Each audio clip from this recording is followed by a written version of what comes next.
δεν είμαι καλός σε αυτό, δεν είμαι καλή σε αυτό μου λες. Ξανασκέψου το και ξαναβάλ' το σε λέξεις, θα σου πω εγώ. Μήπως τελικά δεν είσαι εξοικειωμένος ή εξοικειωμένη σε αυτό. Μήπως τελικά χρειάζεται να δουλέψεις κάτι έτσι ώστε να το έχεις πιο δικό σου.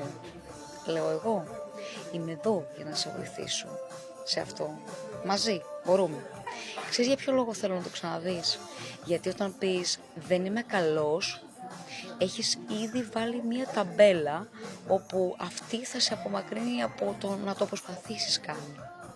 Η αυτοβελτίωση στην πράξη είναι να καταλάβουμε τι τελικά είναι αυτό που μας εμποδίζει, γιατί τα περισσότερα που μας εμποδίζουν είναι αυτά που λέμε εμείς οι ίδιοι στον εαυτό μας. Αυτό είναι αυτοβελτίωση.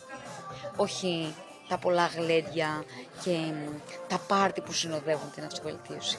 Και αυτά μας το πρόγραμμα είναι, αλλά επί του πρακτέου να αλλάξει η νοοτροπία σου και τα χαρακτηριστικά τα οποία έχεις μάθει να εκφράζεσαι, που στην ουσία δεν σου κάνουν καλό και δεν σε προωθούν. Τι λες, είναι πρακτικό κομμάτι, σε βοήθησε? Αν ναι, φαντάσου να δουλέψεις αυτό το οποίο σήμερα σε εμποδίζει. Είμαι δίπλα σου με αξία, για αυτήν την αξία που παίρνεις και γίνεσαι καλύτερος. Αυτή θέλω κι εγώ, αυτή θέλεις κι εσύ. Καλό απόγευμα, όμορφα άνθρωπε. Ξανασκέψου, είσαι εξοικειωμένος τελικά ή είσαι καλός? Τα λέμε από κοντά.